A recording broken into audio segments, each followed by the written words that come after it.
Stay on प्रस्तुत stay on capsules try करा. जोश आणि उत्साहपूर्ण जीवनाला हो म्हणा. स्टे ऑन कॅप्सूल रोज घ्या. मैं जी भर जिया, मैं मन से मरूं, लौट कर आऊंगा, कूद से क्यों डरूं.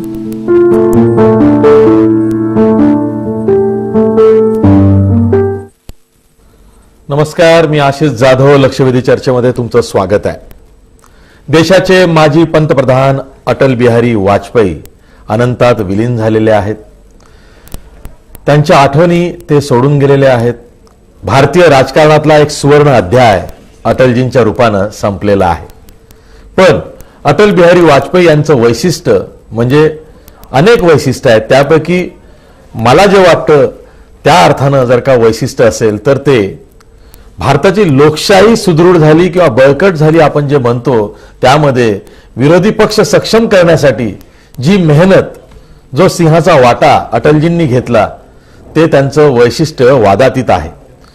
50 वर्ष अटल बिहारी वाजपेयी संसदेचे खासदार होते. 10 वेळा लोकसभेचे, 2 वेळा राज्यसभेचे, म्हणजे 50 वर्ष ते खासदार होते. 58 वर्षांची त्यांची राजकीय कारकीर्द आहे. त्या दृष्टीनं एक सुवर्ण अध्याय भारतीय राजकारणात त्यांनी लिहिला. त्यांची जी पंतप्रधान पदाची ती वर्ष होती, 3 वेळा ते देशाचे पंतप्रधान झाले. त्या काळामधला जी शेवटची 5 वर्षाची सलग जी त्यांची कारकीर्द होती ती अनेक अर्थानं महत्वाची आहे. एक तर पहिले बिगर काँग्रेसी पंतप्रधान ज्यांनी युतीचं सरकार, एनडीएचं सरकार चालवून सलग 5 वर्ष कारकिर्दीची पूर्ण केली. त्या काळामध्ये त्यांनी अनेक महत्वाचे निर्णय घेतले. अनेक कटीव प्रसंगांना ते सामोरं झाले. अनेक वेळा त्यांनी जाहीर सूचना सुद्धा आपल्या सहकाऱ्यांना दिल्या. त्यावरनं सुद्धा वादंग निर्माण झाला. असे हे अटलजी, जे मनात आहे तेच त्यांच्या ओठात यायचं. प्रत्येक भूमिका मांडताना अगदी राष्ट्रहिताची तळमळ त्यातनं ती दिसायची. असे हे अटलजी अनंतात विलीन झाले आहे. त्यांच्यावरच आपण ही आज चर्चा करतो आहोत. आपल्यासोबत मान्यवर पाहुणे आहेत. आपल्यासोबत भाजपचे मुख्य प्रवक्ते माधव भांडारी आहेत. आपल्यासोबत काँग्रेसचे ज्येष्ठ प्रवक्ते रत्नाकर महाजन आहेत. आपल्यासोबत ज्येष्ठ पत्रकार हेमंत देसाई आहेत. तसंच आपल्यासोबत बहुजन विचारसरणी आणि बहुजन पक्षांचे एक संघटक ॲडव्होकेट सुरेश माने सुद्धा आहेत. याशिवाय आपल्या स्टुडिओमध्ये संघ विचारक संजय केतकर सुद्धा आहेत. मी सुरुवातीला माधव भांडारी यांच्याकडेच जातो. माधव भांडारी खरंच असा एक नेता की ज्याला त्यांचा सहवास लाभला तोही स्वतःला धन्य मानतो. ज्यांनी साध्या वर्तमानपत्रातल्या फोटोत त्यांना बघितलं, तो सुद्धा ती प्रतिमा, ती छबी आपल्या उराशी बाळगतोय. कारण जेव्हा जेव्हा अटलजी हे टीव्हीवर जरी दिसले तेव्हा कुठली तरी भूमिका युक्तिवाद करत मांडताना दिसले. माझंच आणि मीच असं न करता दुसऱ्यांचं ऐकून घेणारे अटलजी, ते शब्दातनं स्वतःला व्यक्त करायचे असे अटलजी सर्वांनी बघितले. ते आज आपल्यातनं निघून गेले आहे. भाजप कार्यकर्ता म्हणून आणि अटलजींबरोबर खूप काळ तुम्हाला सहवास लाभला म्हणून आज तुमच्या भावना काय आहेत?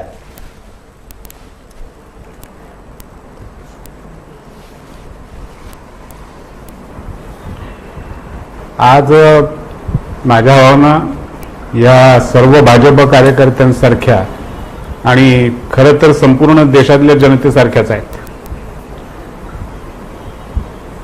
अटलजी गेले 8-9 वर्ष सार्वजनिक जीवनापासून लांब होते. आणि खरं म्हणजे जेव्हा एखादा राजकीय नेता इतका दीर्घकाळ सार्वजनिक जीवनापासून लांब असतो तेव्हा लोक त्याला सहजगत्या विसरतात. आणि हा अनुभव आपण अनेक नेत्यांच्या बाबतीत घेत असतो. आणि त्यामुळे अनेक नेते आपल्याला लोकांनी विसरू नये, लोक आपल्याला विसरू नये यासाठी केविलवाणी धडपड करत असताना सुद्धा आपण रोज बघतो. पण अटलजी 8-9 वर्ष, 9-10 वर्ष जनतेपासून, समाजापासून, सर्व गोष्टींपासून पूर्ण दूर होते. ते ना कधी प्रेस नोट देत होते, ना कधी पत्रकार परिषदा घेत होते, ना ट्विट करत होते, काहीच करत नव्हते. आणि तरी सुद्धा आज गेले 2 दिवस आपण जो प्रचंड जनसमुदाय अटलजींच्या निधनामुळे शोकाकुल झालेला बघतो आहोत, तेच या देशामधलं अभूतपूर्व घटित आहे असं म्हणावं लागेल. की 8, 9, 10 वर्ष समाजापासून जनतेपासून संपूर्णपणे दूर असलेल्या नेत्याला सुद्धा जनता इतक्या सहजगत्या विसरायला तयार नाही, एवढं अधिराज्य अटलजींनी भारतीय जनमानसावर केलं. आणि त्याचे अनेक पैलू या 2 दिवसांमध्ये आपल्या समोर उलगडले गेले. आम्ही कार्यकर्ते म्हणून तर आम्ही स्वतःला निश्चित भाग्यवान मानतो की आम्हाला फक्त लांबूनच बघायची वेळ आली नाही, तर आम्हाला कधीतरी त्यांच्या जवळ जाण्याची वेळ आली, त्यांच्या जवळ जाऊन बसून बोलण्याची संधी मिळाली, त्यांच्याबरोबर वावरण्याची संधी मिळाली. काही सुवर्ण क्षण हे निश्चितपणे आम्हाला लाभले. हे आमचं भाग्य असंच आम्ही मानतो.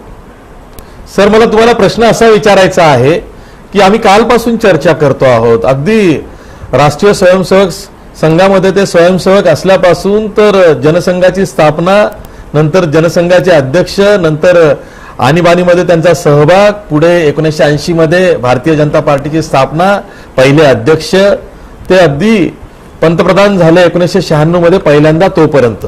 पण विरोधी बाकावरून उठून पहिल्यांदा युतीच्या सरकारचं पंतप्रधान पद अटलजींना मिळालं, पण 13 दिवसातच ते सरकार गडगडलं.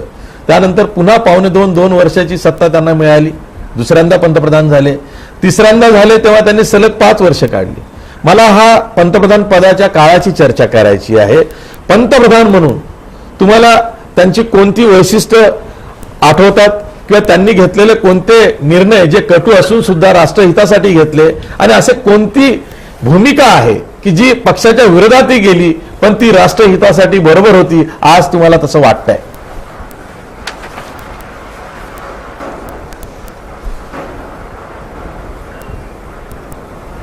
पहिली गोष्ट म्हणजे अटलजींनी त्यांच्या पंतप्रधान पदाच्या काळामध्ये असा कुठलाच निर्णय घेतला नाही की जो पक्षहिताचा नव्हता आणि राष्ट्रहिताचा होता. त्यांचे सर्व निर्णय हे राष्ट्रहिताबरोबरच म्हणजे पक्षहिताचे सुद्धा होते. त्यांनी पक्षाचं हित आणि राष्ट्राचं हित या 2 वेगळ्या गोष्टी कधी मानल्या नाहीत, आणि त्या संदर्भात त्यांनी कधी भेदभाव केला नाही, त्यांनी कधी वेगळं पाऊल त्या दृष्टीने उचललं नाही, त्यांनी वेगळा विचार सुद्धा केला नाही. अटलजींच्या या सगळ्या पंतप्रधान पदाच्या काळातलं सगळ्यात मोठं यश जर पहिलं कुठलं असेल तर त्यांनी जेव्हा 5 वर्षांची कार्यकाळ पूर्ण केला पंतप्रधान पदाचा, तेव्हा त्यांनी या देशामध्ये एक गोष्ट प्रस्थापित केली की बिगर काँग्रेसी आघाड्यांचं सरकार सुद्धा 5 वर्ष चालू शकतं, चांगलं चालू शकतं, जनहिताची कामं करू शकतं. नाहीतर 1977 ते 1999 22 वर्ष या देशामध्ये आघाड्यांचे वेगवेगळे प्रयोग झाले. जनता पार्टी आघाडी एका अर्थाने वेगळी आघाडीच होती. आम्ही जरी 4 पक्ष विसर्जित करून एकत्र झालो होतो तरी तो काही एकसंध पक्ष नव्हता, आघाडीच होती. त्यामुळे जनता पार्टीपासून मधल्या सगळ्या काळामध्ये जे जे आघाड्यांचे प्रयत्न झाले, अगदी अटलजींच्या नेतृत्वाखालचे सुद्धा आघाड्यांचे 2 प्रयत्न, 13 दिवसांचं सरकार, 13 महिन्यांचं सरकार हे झालं. त्याच्यातून एक भावना ही तयार होत होती की स्थिर सरकार देण्याची क्षमता फक्त काँग्रेसची आहे. विरोधी पक्षांच्या, बिगर काँग्रेसी पक्षांच्या आघाड्यांची मोठ बांधून त्यातून काही स्थिर सरकार मिळू शकत नाही. आणि ही भावना देशाच्या लोकशाहीच्या दृष्टीने अतिशय घातक होती. जेव्हा अटलजींनी 5 वर्ष स्थिर सरकार दिलं, 24 घटक पक्षांना घेऊन आघाडी सरकार 5 वर्ष चालवलं, तेव्हा त्यांनी जनतेच्या मनामध्ये हा विश्वास निर्माण केला की बिगर काँग्रेसी सरकार सुद्धा 5 वर्ष चालू शकतं, काम करू शकतं, जनतेचे प्रश्न हाताळू शकतं, आणि आघाड्यांच्या राजकारणामध्ये काही गैर नाही. आघाड्यांचं राजकारण सुद्धा देशाच्या हिताचं, फायद्याचं आहे. आणि लोकशाहीच्या दृष्टीने हे सगळ्यात मोठं यश होतं, जे लोकशाहीसाठी अनेक काळ, पुढचे अनेक दशकं त्याचा परिणाम या देशाच्या राजकारणावर होत राहणार आहे, असं हे यश होतं. ठीक आहे, आपल्यासोबत रत्नाकर महाजन सुद्धा आहेत. रत्नाकर महाजन, जेव्हा गुजरातमध्ये जाऊन तत्कालीन गुजरातचे मुख्यमंत्री नरेंद्र मोदी यांना राजधर्माची जाणीव करून दिली अटलजींनी, तेव्हा त्यांच्यातला कणखर नेता दिसला. पण एवढी त्यांनी आठवण करून दिल्यानंतर सुद्धा पुढे काही झालं नाही. फक्त राजीनाम्याची तयारी तेव्हा नरेंद्र मोदींनी दाखवली, पण त्यांना पदावरून दूर सारू शकले नाही. का? तर लालकृष्ण अडवाणी यांचा आग्रह. तुम्हाला असं वाटतं अटलजी पंतप्रधान जरी होते तरी सुद्धा ते सरकार तितकंच महत्वाचं होतं, ज्यामध्ये उपपंतप्रधान म्हणून किंवा गृहमंत्री म्हणून लालकृष्ण अडवाणी सुद्धा होते. त्यामुळे ते साजा सरकार होतं वाजपेयी आणि अडवाणींचं. तिथं एकटे वाजपेयी जरी चेहरा असले तरी वेटो त्यांचा होताच असं नाही. असं काही तुम्हाला वाटतं? मुळामध्ये अडवाणी आणि वाजपेयी यांच्यामध्ये असा भेद करावा असं मला मुळीच वाटत नाही. त्याचं कारण असं की हे दोघेही 1925 साली स्थापन झालेल्या राष्ट्रीय स्वयंसेवक संघाचे कट्टर स्वयंसेवक होते. त्यामुळं जे जे संघाने शिकवलं, जे जे संघाने करायला सांगितलं आणि जे जे संघाच्या दृष्टीने प्रिय आहे ते सगळं या दोघांनी केलेलं आहे. त्यामुळं गुजरात दंगलीच्या पार्श्वभूमीवर ज्या वेळेला काहीतरी भूमिका घेण्याची वेळ आली त्यावेळेला त्यांनी एखाद्या उत्स्फूर्त माणसाप्रमाणे जी काही प्रतिक्रिया द्यायची ती दिली. पण जेव्हा, आणि हे त्यांनी त्यांच्या मुलाखतीतही सांगितलेलं आहे, NDTVला ज्या वेळेला पहिली मुलाखत दिली या प्रकरणानंतर त्यावेळेला त्यांनी ते सांगितलेलं आहे. ते असं म्हणले की मी ज्या वेळेला पहिल्यांदा गुजरातच्या दंगलीवर बोललो त्यावेळेला मला हे माहीत नव्हतं की गोंधळामध्ये हिंदूंवर हल्ला झाला, हे मला माहीत नव्हतं. जेव्हा मला ते कळलं तेव्हा मग मी गोव्याच्या कार्यकारिणीमध्ये माझी जी काही भूमिका असेल ती निभावली. त्यापूर्वी 5 डिसेंबरला लखनौमध्ये कारसेवेच्या आदल्या दिवशी झालेलं त्यांचं भाषण असो किंवा गुजरात नंतर गोवा कार्यकारिणीच्या निमित्तानं झालेल्या जाहीर सभेचं भाषण असो, यावरनं आपल्याला एक दिसून येतं की ते भलेही पंतप्रधान झाले असतील पण ते राष्ट्रीय स्वयंसेवक संघाच्या तथाकथित हिंदुत्ववादी विचारांचे पक्के पाईक होते. त्या संबंधी ते अतिशय कट्टर होते. अगदी पूर्वीचं उदाहरण जर द्यायचं झालं तर भिवंडी दंगलीच्या पार्श्वभूमीवर जनसंघाचे खासदार म्हणून लोकसभेत बोलताना आता हिंदू मार खाणार नाहीत अशा पद्धतीचं एक प्रदीर्घ भाषण केलं होतं. त्यामुळे ते मुळापासूनच होतं, ते काही नंतर आलं वगैरे असं काही नाही. पण असं आहे की प्रत्येक पक्षामध्ये कट्टरपंथी, नवाळपंथी, जरा थोडंसं सभ्य भाषेत बोलणारे, काही अगदी मनात येईल ते बोलणारे असे लोक असतातच. त्या अर्थानं अटल बिहारींना भाजपचा मुखवटा हे बिरुद प्राप्त झालं होतं. त्यामुळं संघानं भारतीय जनता पक्ष या आपल्या तत्वज्ञानाला अंमलीजामा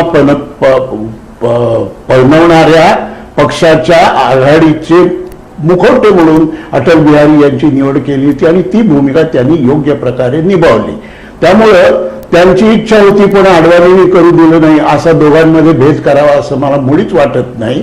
कारण त्यांची किती इच्छा असली तरी शेवटी संघ सांगेल तेच करावं लागत असल्यामुळं आणि ते संघाचे आज्ञाधारक स्वयंसेवक असल्यामुळं त्यांनी तेच केलं जे अडवाणींनी केलं असतं. ठीक आहे, आपल्यासोबत संजय केतकर सुद्धा आहेत, ते संघ विचारक आहेत. संजय केतकर, जेव्हा पंतप्रधान म्हणून अटल बिहारी वाजपेयी दिसले तेव्हा असं कधी वाटलं नाही की नागपूरच्या रिमोट कंट्रोलवरती अटल बिहारी वाजपेयी पंतप्रधान म्हणून काम करतायत? म्हणजे अलिखित करार असेल काही, पण तो कधी बाहेर आला नाही. पण असं वाटलं नाही. इतकं सोपं आहे का की भारतीय जनता पक्षाच्या पंतप्रधानाला अगदी नागपूरला बाजूला सारून काम करता येतं किंवा त्यांचे आणि सरसंघ चालकांचे काही संबंध फारच मधुर असतात वगैरे वगैरे? इतकं ते सोपं आहे? कारण अटल बिहारी वाजपेयींच्या बाबतीत आम्हाला असं कधी दिसलं नाही, तरी ते स्वयंसेवक मूळचे होते तरी. एक थोडासा गैरसमज आहे, तो पिढ्यानपिढ्या आलेला आहे. त्याच्यावरती थोडंसं मी आधी पहिल्यांदा प्रकाश टाकतो की कुठलाही भारतीय जनता पार्टीचा पंतप्रधान आजचेही असतील विद्यमान किंवा मागे जे होऊन गेले, त्यांचा कुणाचाही रिमोट कंट्रोल नागपूरनी कधीही स्वतःकडे ठेवलेला नाही. एक लक्षात घ्या की संघ हे पूर्णतः एक वेगळं मॉडेल आहे. त्याच्यातनं आता संघाच्या किती असंख्य शाखा आहेत, म्हणजे काही 1000 ठिकाणी संघ आपलं आपलं काम करतो आहे. म्हणजे तुम्ही अगदी म्हणजे ज्याला आपण म्हणतो की मानवी जीवनात असा एकही विषय नाही ज्याला संघाने स्पर्श केलेला नाही. आणि म्हणून संघ हा देशाच्या पंतप्रधानाला आपल्या मतानुसार चालायला सांगतो. ही मुळात आधी जी काही एक असलेली एक खूप मोठा तो वर्षानुवर्ष चाललेला तो जो काही मतप्रवाह आहे तो थोडासा खंडित व्हायला पाहिजे असं मला स्वतःला वाटतं. त्याची 2-3 कारणं मी आत्ता आपल्याला देतो की संघ मुळात आधी एक फक्त हिंदुत्व किंवा काही या विचारांनी कधीही संघ चालत नाही. मी त्याचं जातीवंत उदाहरण म्हणजे आत्ता विद्यमान परिस्थिती केरळची आपण बघतो आहोत. त्या परिस्थितीमध्ये तुम्ही मला सांगा की, आणि तो व्हायरल केलेला आहे तो काही म्हणजे संघाच्या विरोधकांनीही व्हायरल केला तो, म्हणजे इतका संघाचं मोठेपण दिवसेंदिवस आता लोकांना पटत चाललंय. संपूर्ण केरळामध्ये, त्या राज्यामध्ये इतकी विदारक आत्ताची परिस्थिती असताना तुम्हाला जागोजागी संघ स्वयंसेवक एनडीआरएफच्या लोकांबरोबर दिसत आहे. आता मला सांगा की ज्या राज्याचं सरकार कम्युनिस्टांचं आहे, ज्यांच्यात कम्युनिस्टांच्यात आणि संघाच्यात फारसा काही सलोखा नाही, कधीच नव्हता, त्या राज्यातले स्वयंसेवक आपल्या राज्यातल्या लोकांकरता अक्षरशः चिखलात, दलदलीत सगळीकडे उतरून तुम्हाला दिसतात. तेव्हा ते व्हिडिओ व्हायरल झाले त्यावरनं कळत आहे तिथले मल्याळी लोक करत असतील की मदत. नाही, तिथले मल्याळी, पण ते मल्याळ्यांच्या संघाचे स्वयंसेवक आहेतच की हो. मग ते कम्युनिस्टांचे कार्यकर्ते असतील की ते असतील की. मग तो विषय सोडा, वाजपेयींवर बोलूया. काँग्रेसचे पण आहेत, काँग्रेसचेही असतील, मी नाकारत नाही, पण संघाचेही आहे. मध्ये अगदीच नाकारता येणार नाही. नाकारता येणार नाही, मी मान्य करतो. आता ह्याला धरून केरळचंच एक उदाहरण आपल्याला देतो. म्हणजे आता कसं झालंय की ज्यावेळेला त्या गुरुवायूरच्या मंदिरामध्ये सगळ्याच लोकांना प्रवेश मिळाला पाहिजे, ही मुख्य म्हणजे संघाची सुद्धा भूमिका होती तेव्हा, आणि एक कम्युनिस्ट नेते होते त्यांची सुद्धा ते, आणि त्याच्यासाठी त्यांनी आंदोलनही केलेलं होतं. गंमत अशी झाली की ते आंदोलन यशस्वी करण्यामध्ये संघाचा फार मोठा वाटा होता. आणि ज्या वेळेला ते मंदिर ओपन झालं, ज्या दिवशी, त्या दिवशी तिथे जो सभामंडप घातलेला होता, त्या मंडपाचं जे गेट होतं, म्हणजे प्रवेशद्वार होतं, त्याला संघाच्या लोकांनी त्या कम्युनिस्ट नेत्याचं नाव दिलेलं होतं. आता ही जी गोष्ट मी आपल्याला सांगतो ही फार कमी लोकांना माहिती आहे, कारण की वाजपेयींच्या बाबतीत जर बोलायचं झालं तर संघाने कधीही वाजपेयींच्या वरती आपला रिमोट कंट्रोल किंवा हे केलेलं आहे असं मला स्वतःला वाटत नाही. त्याचं एकमेव कारण म्हणजे आत्ता म्हणाले जसं भंडारी सर की 21 जणांना घेऊन त्यांनी आणि तुम्हीही म्हणालात की 5 वर्ष त्यांनी पूर्ण शासन दिलं देशाला. याचाच अर्थ असा आहे की संघ हा नेहमी सर्वसमावेशक समाजाचाच विचार करणारा असल्यामुळे हे शक्य होऊ शकलं. बाकी जर तुम्ही बघितलीत पूर्वपीठिका सगळी, म्हणजे कुठल्याही काँग्रेसच्या ह्याच्यात किंवा दुसऱ्या कुठल्याही जे कोण राज्यकर्ते येऊन गेले ते टिकवून धरू शकले नाहीत, काय अलायन्स टिकवून धरू शकले नाहीत, कारण त्यांना ती सवयच नाही. पण वाजपेयी केवळ संघाचे असल्यामुळे दीनदयाळ उपाध्यायांचा जो काही विचार होता, श्यामाप्रसाद मुखर्जींचा जो काही विचार होता, त्या विचाराला धरूनच ते 5 वर्ष युपीएची 10 वर्ष निघाली की मध्ये. युपीए 1, युपीए 2 कोएलिशन गव्हर्नमेंटच होती. हो, पण त्याच्यापुढे त्यांना पर्यायच नव्हता, कारण मागून कुठल्याही परिस्थितीत भारतीय जनता पार्टीचा जो जोर वाढत चालला होता, युपीए नाही सांगतो मी, युपीएचा पहिला 5 वर्षाचा जो कालखंड होता त्याच्यामध्ये ज्या पद्धतीने भारतीय जनता पार्टीची तयारी सुरू झाली, मी भारतीय जनता पार्टीचा प्रवक्ता नाही, पण जे एकूण एक नागरिक म्हणून किंवा एक प्रशंसक म्हणून मी ज्या वेळेला एकूणच या 10 वर्षाकडे मागच्या पाहतो, 2014च्या पूर्वीच्या 10 वर्षात, तेव्हा माझ्या ही गोष्ट लक्षात येते की मला तुम्हाला काय विचारायचं आहे की सरसंघचालकांबरोबर अटल बिहारी वाजपेयींचे काही वाद झाले नाही, सुदर्शनांबरोबरही नाही झाला. असं नसेल, मी हे मान्य करतो की काही ठिकाणी, हे बघा, अटलजींचं जे मुख्य सूत्र होतं, मतभेद चल सकता है, मनभेद नहीं चल सकता, आणि संघाची तीच धारणा आहे, मतभेद असू शकतात पण मनभेद असू शकत नाहीत. पण कुठल्याही मुद्द्यावरती एक लक्षात घेऊया आपण, संघ आणि भारतीय जनता पार्टी याच्यामध्ये काही वाद झालेत किंवा यांचा रिमोट कंट्रोल यांच्या हातात किंवा त्यांचा आम्ही ऐकणार नाही, अशी कुठलीही भूमिका भाजपचीही कधी नव्हती आणि संघाची तर कधीच नव्हती की आमच्या हातात संपूर्ण. ठीक आहे, मी ज्येष्ठ पत्रकार हेमंत देसाईंकडे जातोय. हा मुद्दा त्यांच्या आवडीचा मुद्दा आहे खरं तर. हेमंत देसाई, हे इतकं सहज आणि सोपं आणि इतकं उघड असं आहे खरंच संघाचा कुठलाही रिमोट कंट्रोल किंवा काहीच वचक हा भाजपच्या पंतप्रधानांवर किंवा सरकारवर नसतो?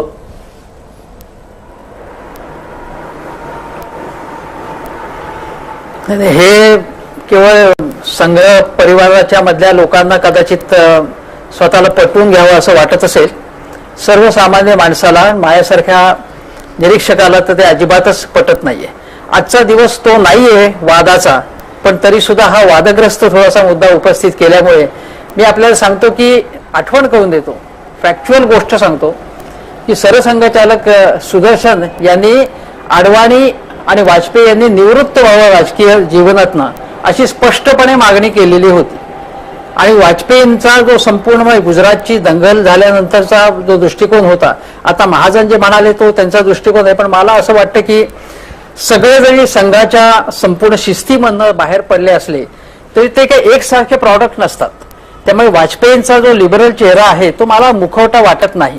एकूण संपूर्ण व्यक्तिमत्वामधनं जे जाणवतं आपल्याला की हा माणूस वेगळा आहे नेहमीच्या धाटणीपेक्षा.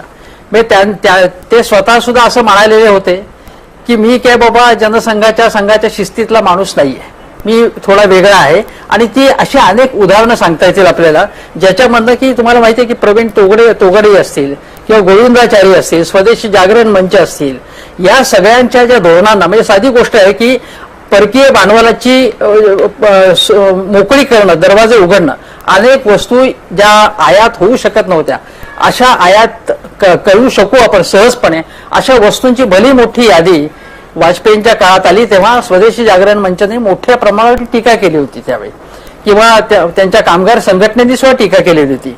भीम आणि बजरंग दल सातत्याने त्यांच्यावरती टीका करत होते. या सगळ्या टीकेला ते पुरून ओले, त्यांनी बाजूला केलं. इव्हन कल्याण सिंगांनी काही वक्तव्य केली होती ती वाजपेयींना आवडलेली नव्हती, त्यांना त्यावेळी थोडं सायलेंट करावं लागलं होतं ते. त्यामुळे या ज्या गोष्टी आहेत या आपण लक्षात घेतल्या पाहिजेत की राष्ट्रीय स्वयंसेवक संघाची कट्टरता जी होती ती त्यांच्यामध्ये बिलकुल नव्हती.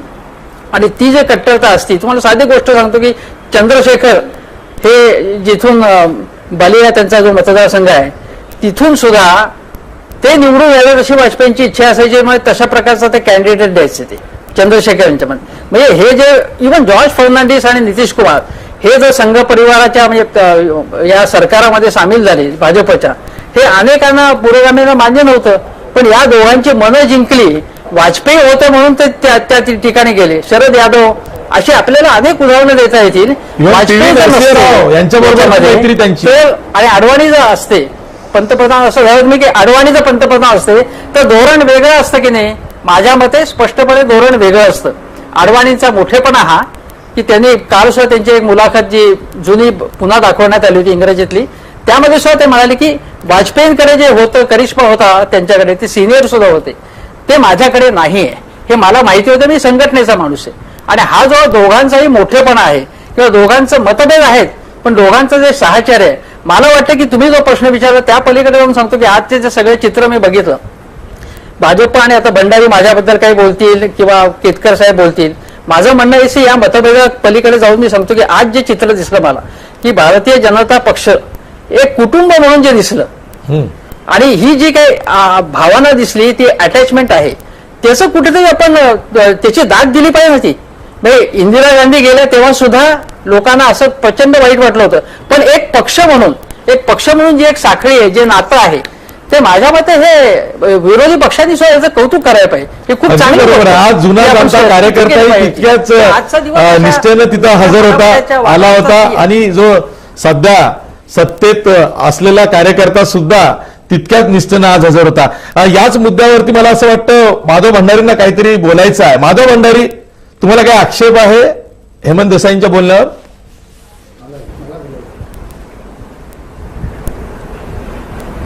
नाही, देसाईंच्या बोलण्यावरती आक्षेप घेण्यासारखं काहीच नाहीये. आणि त्यांनी खूप महत्वाचे मुद्दे आता समोर आणले. त्यांनी शेवटचा मुद्दा समोर आणला म्हणून मी असं म्हणतो अशातला भाग नाही. तर भाजपवर, वाजपेयींवर, अडवाणींवर आणि संघावर टीका करताना अत्यंत चलाखीने काही गोष्टी दडवण्याचा प्रयत्न जो केला जातो तोच पुन्हा इथे आपल्याला बघायला मिळतो. आणि दुर्दैवाने तुम्हाला सुद्धा त्याच युक्त्या का वापरायच्या वाटतात मला काही कळत नाही. की अटलजी संघाच्या रिमोट कंट्रोल खाली काम करत होते की नाही, पंतप्रधानांवरती संघाचा रिमोट कंट्रोल होता की नाही. अटलजींच्या 5 वर्षाच्या काळामध्ये त्यांनी घेतलेले वेगवेगळे निर्णय, त्या सरकारने, अटलजींना त्या पूर्ण सरकारने घेतलेले वेगवेगळे निर्णय हे संघ परिवारातल्या अन्य संघटनांच्या भूमिकेपेक्षा खूप वेगळे होते. जे भारतीय मजदूर संघ, स्वदेशी जागरण मंच हा पूर्णपणे टोकाचा विरोध करणाऱ्या संघटना असताना सुद्धा अटलजींच्या काळामध्ये डायरेक्ट फॉरेन इन्व्हेस्टमेंट जी आली, एफडीआय जी आली, ती आधीच्या 10 वर्षांमधली सर्वोच्च होती. आणि एफडीआय भारतामध्ये आणणं आणि एफडीआय मध्ये जगभरातल्या भारतीयांना जोडून घेणं. आज इंडियन डायस्पोरा हा शब्द खूप वापरला जातो आणि तो वापरताना आपण काहीतरी खूप मोठं इंटेलेक्च्युअल बोलतो असं दाखवण्याचा प्रयत्न केला जातो. पण हा इंडियन डायस्पोरा त्याची घटना, त्याची संघटना करण्याचं काम हे अटलजींनी पहिल्यांदा सुरू केलं. एफडीआयच्या प्रक्रियेमध्ये जगभरातल्या विखुरलेल्या भारतीयांना त्याच्यामध्ये जोडून घेण्याचा प्रयत्न अटलजींनी सुरू केला. आणि अशा अनेक उदाहरणं मी देऊ शकेन की जी धोरणात्मक होती, ज्या धोरणांमध्ये इतरांच्या पेक्षा खूप वेगळेपणा होता. त्या धोरणांचा दीर्घकालीन परिणाम भारताच्या अर्थशास्त्रावरती, अर्थनीतीवरती आणि अन्य विषयांवरती झाला. आणि तो आपल्याला नाकारता येणार नाही. परंतु अटलजींचा मोठेपणा नाकारायचा, अटलजीने केलेलं कार्य नाकारायचं, म्हणून मग अशा तऱ्हेचा रिमोट कंट्रोल, चेहरा की मुखवटा वगैरे असे गैरलागू मुद्दे काढून त्याच्यावरती चर्चा घडवत राहायची, हे तंत्र आता पुरं झालं. तर त्यात काही राहिलेलं नाही. लोकांना सुद्धा त्याच्यामध्ये काय ऐकावंसं वाटत नाही. अटलजींचं महानपण कुणीही नाकारत नाही, ते मोठे होतेच. मी तर असं म्हणतो की ते ऋषितुल्य नेते होते. तिथं पक्षीय अभिनिवेश बाजूला सारून आज देशातला प्रत्येक राजकीय कार्यकर्ता, नेता हळहळलाय. ते अनंतात विलीन झालेले आहेत. त्यांच्याविषयी आपण तसं बोलणारी नव्हतं आणि त्यांचं मोठेपण नाकारण्याचा कोणाला हक्कही नाहीये.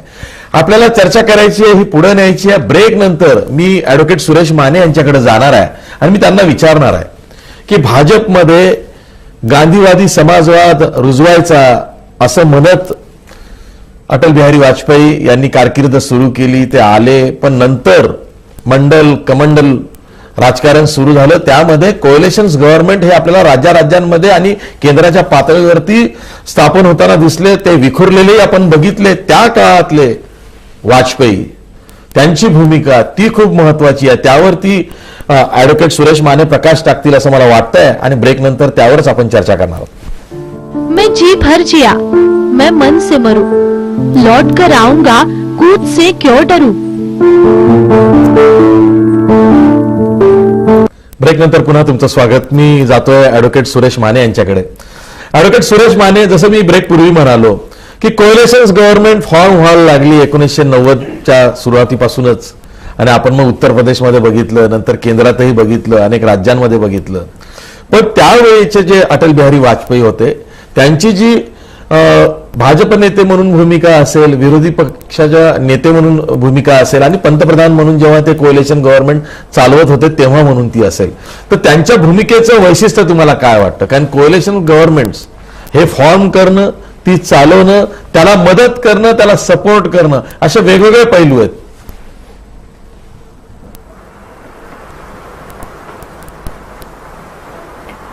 खरं म्हणजे भारताच्या राजकारणामध्ये आणि महाराष्ट्राच्या राजकारणामध्ये ज्यांचा कधी आमचा संबंध आला नाही, ज्यांच्याशी आम्ही कधी काम केलं नाही, किंबहुना ज्यांच्याशी आमचे वैचारिक मतभेदच राहिले, तरी देखील विरोधी पक्षातील दोन व्यक्तिमत्व किंबहुना दोन कॅप्टन हे नेहमी ऑब्झर्वेशन खाली राहावेत. त्यांना पाहावं, त्याला अभ्यासावं, त्याला ऐकावं, असं सातत्यानं वाटणारी दोन व्यक्तिमत्व जर कोणती असतील तर देशाच्या स्तरावर एक अटल बिहारी वाजपेयी आणि महाराष्ट्रामध्ये बाळ ठाकरे. पण या दोनचा उल्लेख कशासाठी केला? आणि मी स्पष्टपणे म्हणालो की आमचा संघ विचार, संघ कार्यपद्धती, भाजपा, जनसंघ यांच्याशी सुतराम संबंध नाही. तरी देखील जसं समाजकारणात आणि राजकारणामध्ये विरोधी फळीतल्या प्रमुख खिलाडी किंवा नेतृत्व किंवा कॅप्टनकडे लक्ष ठेवावं एक अभ्यासक म्हणून, त्याच पद्धतीनं आम्ही यांच्याकडे बारकाईनं पाहत आलो. गेले 2 दिवस आपण पाहतोय की संपूर्ण देश वाजपेयीमय झालेला आहे.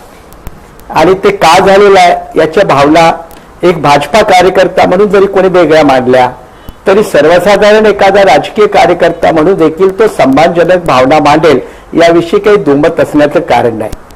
पण मगाशी जो थोडा मुद्दा आपला चालला होता त्याच्या संदर्भात तुम्ही जो आता नवीन मुद्दा उपस्थित केला की अटल बिहारी वाजपेयीची एकूण जी कारकीर्द आहे ते संमिश्र सरकार कसं चालवावं याचा एक उत्कृष्ट नमुना होता. याच्याबद्दल आपण निर्विवादपणे त्यांचं मोठेपण स्वीकारलं पाहिजे. किंबहुना की भारताच्या बदललेल्या राजकारणाच्या परिस्थितीमध्ये इन्क्लुझिव्ह पॉलिटिक्स कसं करावं, ज्या विविध विचारांच्या राजकीय पक्षांना सोबत घेऊन राजकारण कसं करावं याचं उत्कृष्ट मॉडेल अटल बिहारी वाजपेयी यांनी मांडलं आणि ते यशस्वी करून भले 5 वर्षासाठी का होईना हे दाखवलं. ती सगळ्यात मोठी त्यांची अचिव्हमेंट आहे. पण त्यांचा जो सरकारचा कालखंड आहे तो 2004 पर्यंत आहे आणि त्याच्या अगोदरचं जे मंडल आंदोलन वगैरे आहे किंवा मंदिर मुवमेंट आहे जे मंडलचा पुन्हा फॉलआउट म्हणून आपल्याला पाहता येतं. तर या दोन्हीकडे अटल बिहारी वाजपेयी आणि एक स्टेट्समन म्हणून कसं पाहिलं असेल याचा जर आपण विचार करायला गेला तर मंडलच्या आंदोलनामध्ये अटल बिहारी वाजपेयी यांनी कधी ठामपणाने भूमिका घेतली असं आपल्याला क्वचितच जाणवतं. मी या तुलनेत बाळ ठाकरेंचा उल्लेख अशासाठी करतो की सगळा ओबीसी समुदाय त्यांच्या पाठीशी असताना सुद्धा त्यांनी ओबीसी मंडल विरोधामध्ये भूमिका बाळ ठाकरे यांनी घेण्याचं धाडस दाखवलं होतं. पण वाजपेयींच्याकडून तशी काही ठोस भूमिका आली नव्हती. आणि त्याच काळामध्ये जेव्हा जी रथयात्रा अडवाणींची सुरू झाली, मगाशी चर्चा चालली होती, आपले महाजनजी बोलून गेले आणि भंडारीजी बोलून गेले. मी या दोन्हींच्या या सगळ्या मांडणीला एक अभ्यासक म्हणून, नंतरच्या पिढीतला अभ्यासक म्हणून, मी काय त्यांच्यासोबत काम केलेलं असं किंवा पाहिलंय असं नाही, पण एक अभ्यासक म्हणून मला जी मांडणी करायची वाटते ती संजय केतकर थोडीशी समजून घेतील. कारण संघ परिवाराची एक दोन प्रकारची मांडणी आहे आणि त्या दोन प्रकारच्या मांडणीमधून अडवाणींची एक मांडणी येते आणि वाजपेयीची एक मांडणी येते. आणि जेव्हा रथयात्रेची प्रोसेस सुरू होते तेव्हा अडवाणीचं मॉडेल हे जास्त पुढे आलेलं देशाला दिसतं. आणि त्याचंही कारण पाहिलं तर आपल्याला पटेल आणि नेहरू यांच्यामधील तुलना केली तर मास अपील असणारे नेहरू एका बाजूला आणि संघटनेवरती पकड असणारे पटेल एका बाजूला, म्हणजे जोपर्यंत पटेल हयात होते तोपर्यंत तरी पटेल यांचं संघटनेवरचं वर्चस्व. तीच गोष्ट अटल आणि अडवाणींच्या संदर्भामध्ये आपल्याला म्हणता येईल. एक मास अपील असलेला चेहरा, व्यक्तिमत्व आणि इन्क्लुझिव्ह पॉलिटिक्स करण्याची कला हे लक्षात घेऊन वाजपेयींचा एक रोल डिसार्जिव्ह पद्धतीने ठरवला गेला आणि अडवाणींच्याकडे संघटनेची धुरा दिली गेली. आणि त्यामुळं मग ज्या बहुजनांच्या संबंधाने ज्या ज्या वेळेला मोठ्या भूमिका आल्या त्यावेळेला भारतीय जनता पार्टीनं समर्पकपणे, ठोसपणे काही ओबीसी नेत्यांचा जर अपवाद वगळला तरी त्यावेळेला अशा ठाऊस काही भूमिका मांडल्या नाहीत असं मला स्पष्टपणे मांडताना हेही मांडावं लागेल की अटल बिहारींचं सरकार असताना ज्या 85, 86, 87 अशा ज्या काही घटना दुरुस्त्या झाल्या आरक्षणाच्या संदर्भानं त्या देखील वाजपेयीच्या कालखंडात झाल्या आणि ज्यामुळे SC STच्या आरक्षणातील जे काही अडचणी न्यायालयाच्या निर्णयातून निर्माण झाल्या होत्या त्या सुद्धा दूर केल्या गेल्या.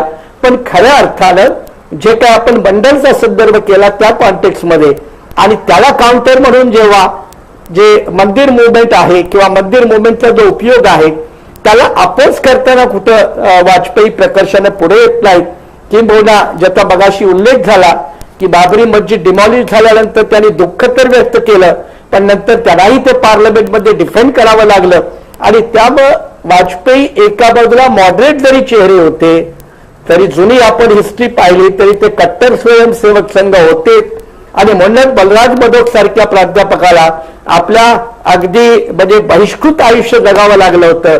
आणि त्यामुळे केतकर बंधूंना मी सांगू इच्छितो की बलराज मधोकासारख्या प्राध्यापकाला संघटनेतून जेव्हा निष्कासित करण्यात आलं तेव्हा तो निर्णय संघाचा होता की जनसंघाचा होता हा आज तरी निर्णय आपल्याला करण्याची वेळ आहे.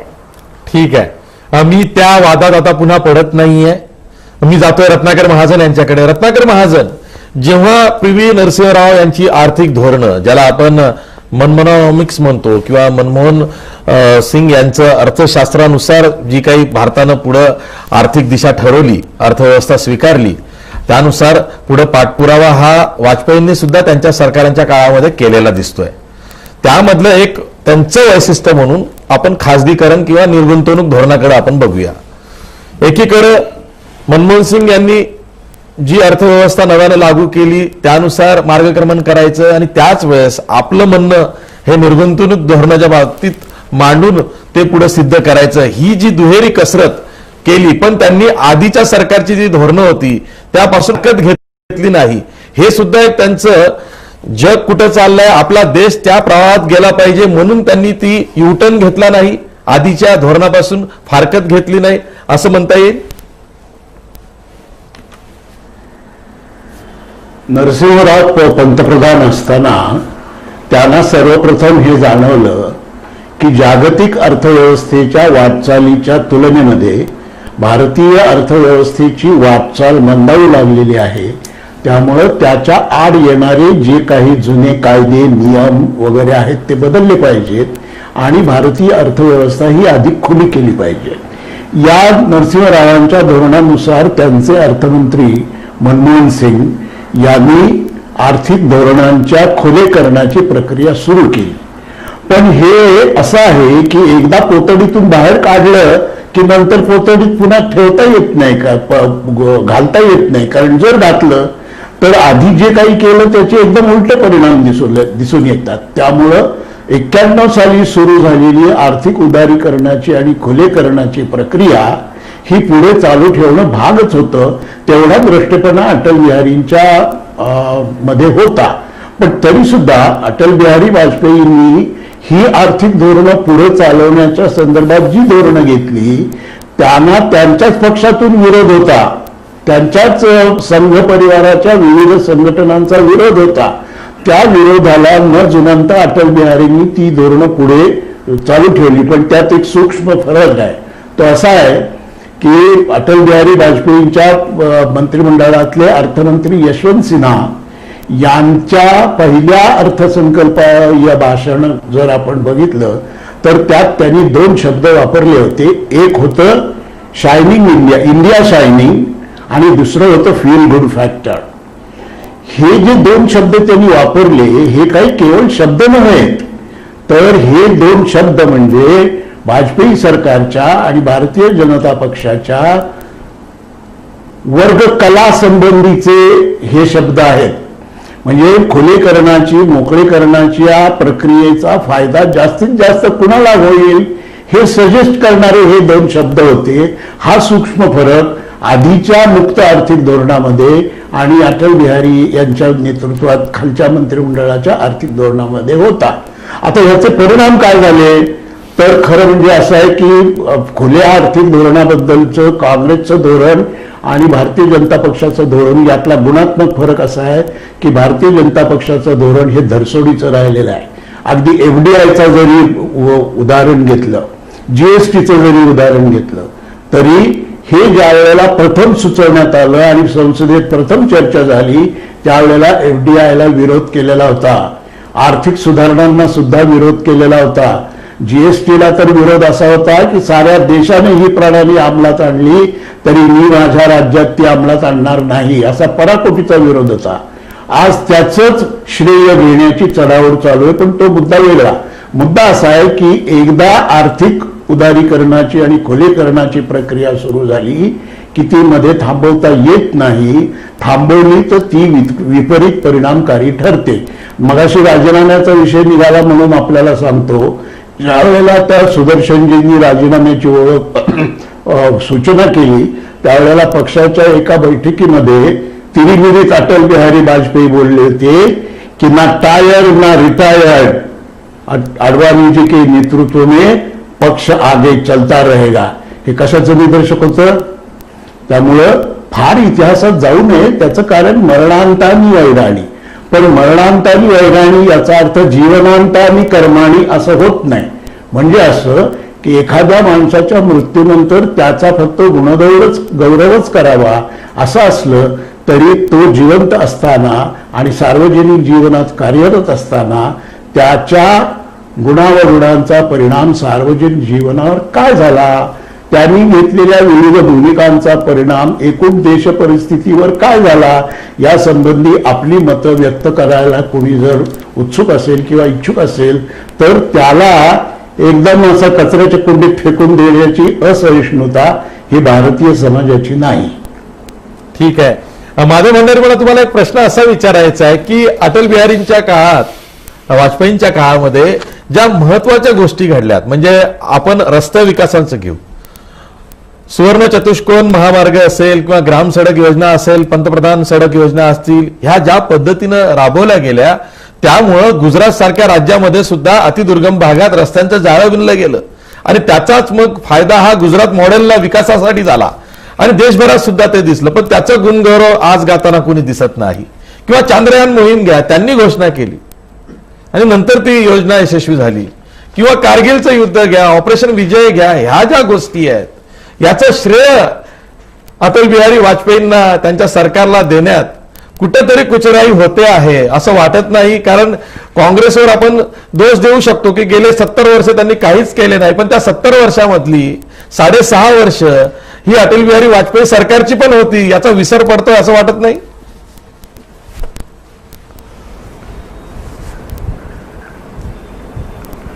नाही, खरं आहे. आपण जे म्हणता ते खरंच आहे की 70 वर्षाच्या किरकोळ कालखंडामध्ये 6.5 वर्षांचा प्रचंड कालावधी आपण विचारात घेत नाही आणि 64 वर्षांचा किरकोळ काळाबद्दल जास्त बोलतो. 6.5 वर्षांचा इतका दीर्घ काळ, इतका प्रचंड काळ, त्याच्याबद्दल जे बोलायला पाहिजे त्याच्याबद्दल न बोलता किरकोळ 64 वर्षांबद्दल बोलतो. हा काही शेवटी असं असतं की काही जणांच्या बोलण्याचा समजण्याचा आवाका कमी असतो असा त्याचा अर्थ करायची आपण करू शकू, त्याला काही माझी हरकत नाही. आणि मला रत्नाकर महाजनांचं एक आत्ता फार आवडलं की मरणांतानी वैराणी हे जसं म्हणताना जीवनांतानी कर्मानी त्यांनी सांगितलं. आणि एखाद्या नेत्याबद्दल मृत्यूच्या पश्चात काही गैर बोलू नये, पण त्याच्या कामाचा कार्याचा समाजावर राष्ट्रावर झालेला जो परिणाम आहे त्याची चर्चा केली पाहिजे आणि त्याच्याबद्दल कोणाला काही गैर वाटता कामा नये, ते असहिष्णुता ठरता कामा नये, हे त्यांचं प्रतिपादन मला अतिशय आवडलं. माझा पूर्ण विश्वास आहे रत्नाकर महाजन हे सुद्धा अतिशय सहिष्णुवादी आहे याची मला कल्पना आहे. त्यामुळे पंडित नेहरूंबद्दलची सुद्धा अशी चर्चा ते त्याच सहिष्णुतेने करतील याच्यावर माझा विश्वास आहे. पण आता तो आपला मुद्दा नाहीये. आपला मुद्दा आता अटलजींच्या 5 वर्षाच्या काळामध्ये त्यांनी विकासाला जी चालना दिली. म्हणजे एक साधं उदाहरण द्यायचं झालं तर राष्ट्रीय महामार्ग आणि त्याचबरोबर ग्रामीण भागातला बारमाही जोडणारे रस्ते, या दोन्हीसाठी त्यांनी स्वतंत्र योजना आखल्या. दिल्ली, मुंबई, कलकत्ता, चेन्नई ही 4 महानगर जोडून सुवर्ण चतुष्कोन तयार करण्याचं एक प्रचंड स्वप्नवत काम त्याने हातामध्ये घेतलं आणि त्याच वेळेला देशातली सर्व लहान मोठी गावं बारमाही रस्त्यांनी जोडण्यासाठी प्रधानमंत्री ग्राम सडक योजना सुद्धा हातामध्ये घेतली. पहिल्या 50 वर्षामध्ये अटलजींच्या अगोदरच्या काळामध्ये साधारणपणे वर्षाला 11 ते 11.5 किलोमीटर लांबीचे हायवे बांधले जात असत. अटलजींच्याच काळामध्ये हेच काम दिवसाला 11 किलोमीटर ह्या वेगाने व्हायला लागलं. 5 वर्षांच्या अटलजींच्या काळामध्ये 24,000 किलोमीटर लांबीचे राष्ट्रीय महामार्ग बांधून पूर्ण झाले आणि जवळजवळ त्याच्यापेक्षा दुप्पट अडीचपट लांबीचे ग्रामीण रस्ते तयार झाले. आणि ह्या रस्त्यांचं जे जाळं तयार झालं त्या रस्त्यांच्या जाळ्याचा फायदा त्यावेळेला रोजगार निर्मितीसाठी झाला आणि त्याचबरोबर अर्थव्यवस्थेला चालना देण्यासाठी सुद्धा झाला. त्याच्यातून व्यवसाय वाढले, व्यापार उद्यम वाढला, उद्योग वाढले. या सगळ्या गोष्टी अटलजींनी नुसत्या रस्त्यांच्याच बाबतीत केल्या असं नाही, त्यांनी नदी जोडण्याचं एक महान स्वप्न देशासमोर ठेवलं, जी कल्पना कुणाला चर्चेतही घ्यावीशी वाटत नव्हती. तो विषय त्यांनी चर्चेमध्ये आणला आणि आपण आज ना उद्या हे काम करू शकू हा विश्वास समाजामध्ये पैदा केला. वेगवेगळ्या प्रकारे वेगवेगळ्या पद्धतीने विकासाच्या क्षेत्रात म्हणजे अटलजींच्या 5 वर्षांच्या काळामध्ये विकासाचा दर हा 6-6.5% वरती राहिला सातत्याने. राष्ट्राचा राखीव याचा विदेशी चलनाचा राखीव साठा वाढला, राष्ट्राचा सोन्याचा साठा वाढला, राष्ट्राचं GDP वाढलं. प्रत्येक क्षेत्रामध्ये या 5 वर्षात अटलजींनी प्रगती करून दाखवली होती आणि त्याचा परिणाम हा निश्चितपणे या पुढच्या काळामध्ये म्हणजे आज जो एक मोठ्या प्रमाणावरती नवा मध्यमवर्ग निर्माण झालेला आपल्याला पाहायला मिळतो, ज्याचं आयुष्यमान सुधारलं, जीवनमान उंचावलं आणि जो दारिद्र्य रेषेखालचा होता किंवा दारिद्र्य रेषेच्या सीमेरेषेवर घुटमाळणारा एक वर्ग होता, त्यातली एक बरीच मोठी लोकसंख्या ही मध्यमवर्गामध्ये स्थलांतरित झालेली आपल्याला बघायला मिळाली. त्या सगळ्या प्रक्रियेची सुरुवात अटलजींच्या 5 वर्षाच्या काळात झाली होती, हे आपण विसरता कामा नये. ठीक आहे, मी एक ब्रेक घेणार आहे. ब्रेक नंतर अटल बिहारी वाजपेयी सरकारच्या काळामध्ये भारत पाक मैत्रीसाठी विशेष प्रयत्न झाले होते, ते निष्फळ ठरले शेवटी, तो भाग वेगळा. पण जाणीवपूर्वक प्रयत्न अटल बिहारी वाजपेयींनी पंतप्रधान म्हणून केले होते आणि त्याचे गुणगान आजही आपण गातो आहोत, कारण तेव्हा खरंच सिरियसली प्रामाणिकपणे प्रयत्न झाले होते. त्याविषयी आपण चर्चा करणार आहोत, पण ब्रेक नंतर. मैं जी भर जिया, मैं मन से मरू, लौट कर आऊंगा कूद से क्यों डरू. ब्रेक नंतर पुन्हा तुमचं स्वागत. मी जातोय थेट ज्येष्ठ पत्रकार हेमंत देसाई यांच्याकडे. हेमंत देसाई सर, भारत पाक मैत्रीसाठी खरंच जाणीवपूर्वक प्रयत्न अटल बिहारी वाजपेयींनी केलेले आपण बघितलं. लाहोर दिल्ली बस असेल किंवा आग्रा शिखर परिषद असेल, त्यानिमित्तानं स्वतः आडवाणी आपला वाजपेयी हे लाहोरमध्ये गेले होते. नंतर आडवाणी सुद्धा तिकडे गेलेच होते, जिनांच्या समाधीपर्यंत गेले होते. तर हे जे प्रयत्न झाले ते निष्फळ ठरले हा भाग वेगळा, पण प्रयत्न जाणीवपूर्वक होते आणि भारताकडून आणि वाजपेयींकडनं तर खूप जाणीवपूर्वक होते.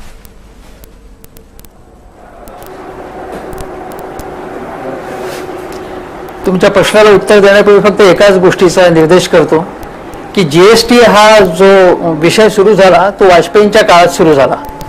त्याचा व्हॅल्यू ॲडेड टॅक्सकडे आपण जायला लागलो.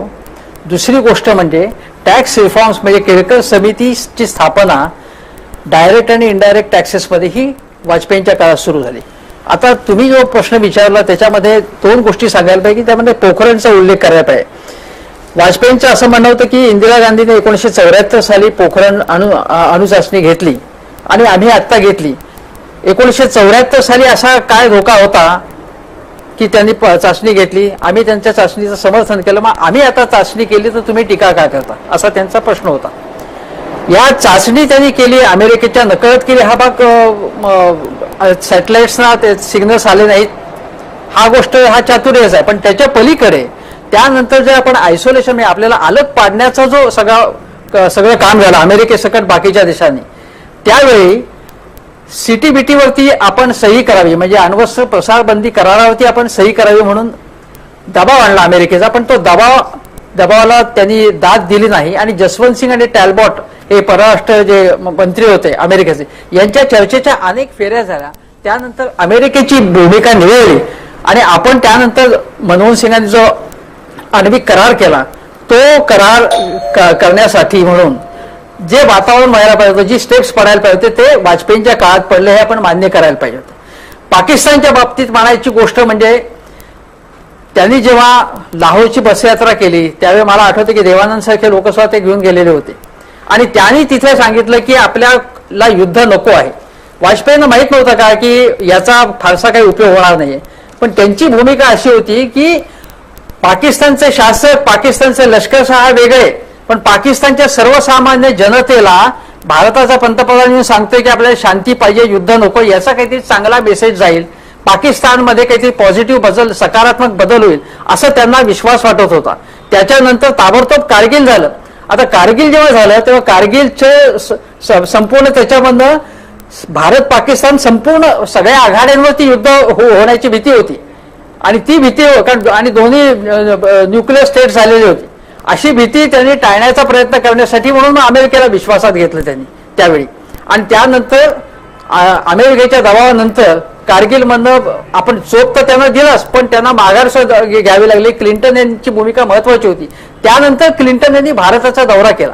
म्हणजे आपल्यावरती आर्थिक निर्बंध लादणारी अमेरिका, तिला भारताची भूमिका विश्वास देणारी वाटली आणि क्लिंटन इथे आले ही फार मोठी गोष्ट होती. त्यानंतर बुश इथे आले आणि आण्विक करार झाला, हा भाग वेगळा. पण पोखरण 2 चाचणीनंतर ज्यावेळी अशी भूमिका अनेक पुरोगामी सुद्धा त्यावेळी मांडत होते की आण्विक शक्तीला आपण कधीही प्रोत्साहन दिलं नाही पाहिजे. पण त्यानंतर आपण आयसोलेशन मध्ये गेलो होतो, पण त्यानंतर पुन्हा आपण मुख्य प्रवाहात आलो, जगाच्या प्रवाहात आलो आणि आपली एक शक्ती जी आहे, आपली ताकद आहे ती जगाने ओळखली, जगाने अधिक आपली दखल घ्यायला सुरुवात केली.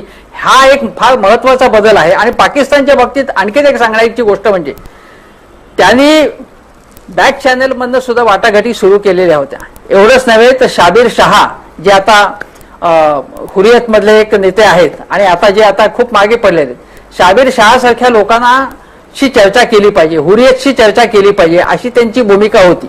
आणि त्या भूमिकेमधनच त्यांनी पुढे आग्राची शिखर परिषद झाली, ती सफळ संपूर्ण झाली नाही. जे मुशर्रफांनी आपल्यावरती हल्ला केला त्यांना बोलवलं आपण, त्यांनी वाजपेयींनी हे सगळे प्रामाणिक प्रयत्न केले. म्हणून वाजपेयी गेल्यानंतर मुशर्रफ यांना सुद्धा त्यांच्याबद्दल चांगलं काही बोलावं असं वाटलं. मला वाटतं हा जो विश्वास आहे की भारतीय उपखंडामध्ये शांतता व्हावी यासाठी हा जो नेहरूवाद त्यांच्यामध्ये होता, हा नेहरूवादच होता. म्हणजे नेहरूंची शांतता जी आहे, नेहरूंचं लोकशाहीवरती प्रेम, हे सगळं जे आहे त्याचा तिरस्कार करणारे जे लोक आहेत, त्या तिरस्कार करणाऱ्या लोकांमध्ये राहून हा वेगळेपणा त्यांनी जपला आणि नेहरूवादच त्यांनी ठेवला. इव्हन नेहरूंचं पोर्ट्रेट जे काढून टाकलं होतं ते आपल्या ऑफिसमध्ये पुन्हा बसवलं.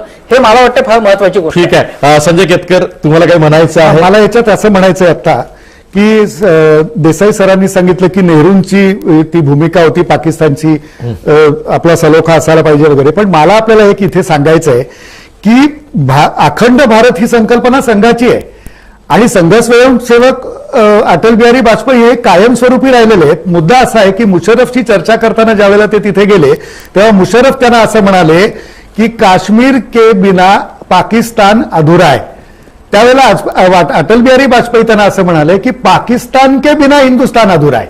म्हणजे ही जी त्यांच्यातली स्टेट्समनशिप दिसते, स्टेट्समनशिप तर दिसते आणि मुख्य म्हणजे संघाचा जो मूलभूत विचार आहे अखंड भारताचा, तो अखंड भारताचा विचार घेऊन ते कायम राहिलेले. ठीक आहे. आणि माझं म्हणणं आहे, तुम्ही हात वर करताय, तुम्हाला काय आक्षेप आहे?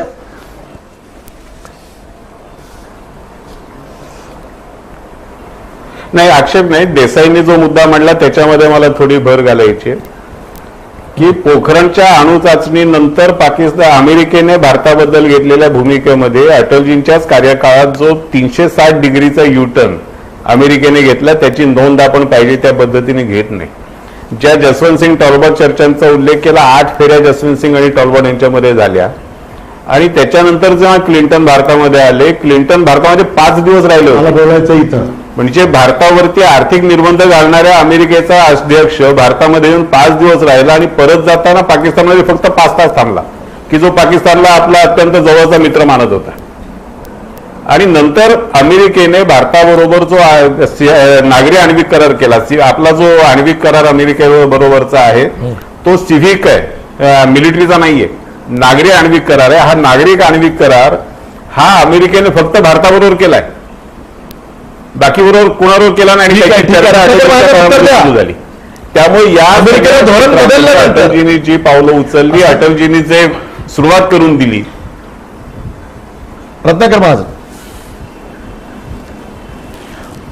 पोखरणच्या अणुस्फोटासंदर्भात खुद्द अटल बिहारी वाजपेयी यांनी असं म्हटलेलं आहे की ही सगळी तयारी खरं म्हणजे नरसिंहराव यांनी करून दिली होती, मी फक्त ती पूर्णत्वास नेली. नंबर 1. नंबर 2, पोखरणचा अणुस्फोट ज्यांच्या काळात झाला त्यांनीच NPT साठी भारताला कमिट केलेला आहे. NPT म्हणजे नॉन प्रॉलिफरेशन TT. यानंतर आम्ही अणुसंदर्भात काहीही करणार नाही अशा अर्थाचा जो करार आहे त्या कराराला त्याच काळात भारताला कमिट करण्यात आलं. दुसरं असं की हे सगळं आम्हीच केलं हे ठीक आहे, पण आज जेव्हा माणूस काहीतरी करतो त्याची पूर्वतयारी काल रात्रीपासून सुरू झालेली नसते किंवा त्या दृष्टीनं वाटचाल काल रात्रीपासून सुरू झालेली नसते, तर त्याला आधीची सरकार म्हणून, बिकॉज गव्हर्नमेंट इज अ कंटिन्युअम, सरकार म्हणून काहीतरी एक असतं, त्याचाही याचा भाग असतो. दुसरं, अखंड भारत आणि काश्मीर प्रश्न याचा काडीचाही संबंध नाही. त्याचं कारण असं की 1947च्या 15 ऑगस्टला जे 2 देश निर्माण झाले ते आता संयुक्त राष्ट्र संघटनेचे 2 वेगवेगळे सदस्य आहेत आणि काश्मीर हा त्यातल्या भारत नावाच्या सदस्याचा अविभाज्य भाग आहे. त्यामुळं काश्मीर विषयक पॉलिसी म्हणजे संघाच्याच अखंड भारत पॉलिसीचं कंटिन्युएशन आहे असं म्हणणं याच्यापेक्षा दुसरी दिवाळखोरी नाही. ठीक आहे. मला आणखी विषय हा वाढवायचा नाहीये, मला हा विषय आणखी वाढवायचा नाहीये. ॲडव्होकेट सुरेश माने, अटल बिहारी वाजपेयी आपल्याकडे निघून गेलेले आहेत, असंतात विलीन झालेले आहेत. भारतीयांनी त्यांना काय म्हणून ते सदैव स्मरणात राहतील असं तुम्हाला वाटतंय? तुमचं मत आणि अगदी थोडक्यात.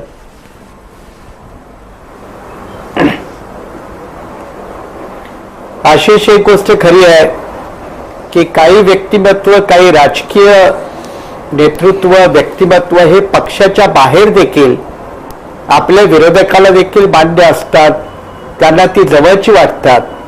अटल बिहारी वाजपेयी यांचं व्यक्तिमत्व जरी ते काही बाबतीत वादातीत असलं, संघ विचारामुळे त्याला काही थोडीफार रिझर्वेशन असली तरी देखील एक आपला पंतप्रधान वाटावा अशी त्यांची व्यक्तिमत्वाची छटा ही सर्वसाधारण भारतीयाला आकर्षित करणारी आहे. खरं म्हणजे आजच्या भाजपा नेतृत्वाने किंवा प्राईम मिनिस्टरनी जर आपली तुलना किंवा आपण अटल बिहारी पासून काय शिकतो असं जर म्हटलं तर अटल बिहारींना पक्षा पलीकडचे लोक देखील प्राईम मिनिस्टर मानायला तयार असतात. आणि आता मात्र भाजपाचेच प्राईम मिनिस्टर अशा पद्धतीने उल्लेख केला जातो. ते भारताचे प्रधानमंत्री म्हणून व्यापकतेची जी कक्षा आहे जी अटल बिहारींनी नेहरूच्या नंतरची देशाला दिली ती कक्षा जर इतर पंतप्रधानांनी निर्माण करण्याचा प्रयत्न केला तर मला वाटतं अटल बिहारींना ती एक चांगली आदरांजली ठरेल आणि त्यांच्यापासून एक लेसन घेतल्यासारखं एक आदर्श उदाहरण सापडेल. अगदी बरोबर आहे. यापेक्षा वेगळा समारोप असू शकत नाही. खरंच आपला पंतप्रधान हा अनंतात विलीन झाला अशीच भावना सबंध भारतीयांमध्ये दिसते आहे. एक परिपूर्ण जीवन जगून अटल बिहारी वाजपेयी आपल्यातून निघून गेलेले आहेत. त्यामुळे त्यांनी ज्या काही आठवणी आपल्याला दिलेल्या आहेत त्या आपण नेहमी वेळोवेळी स्मृतिरूपी जाग्या करणार आहोत. पण एक असं उमद व्यक्तिमत्व, एक असं ऋषितुल्य व्यक्तिमत्व आपल्यातून निघून गेल्यामुळं सबंध देश 2 दिवस हळहळताना दिसलेला आहे. आणि खरंच हीच कोण्या माणसाची एक शिदोरी असते की तो माणूस निघून जातो पण त्याचं जे प्रेम आहे, त्याचा जो आपुलकी आहे ती मात्र सदैव लोकांमध्ये दिसत राहते. ती नेहमी इथून पुढं अटल बिहारी वाजपेयींसाठी दिसत राहील. आज इथंच थांबतो. पुन्हा सर्व मान्यवर पाहुण्यांचे आभार मानतो. पाहत राहा जय महाराष्ट्र न्यूज. मैं जी भर जिया, मैं मन से मरूं, लौट कर आऊंगा कूद से क्यों डरूं.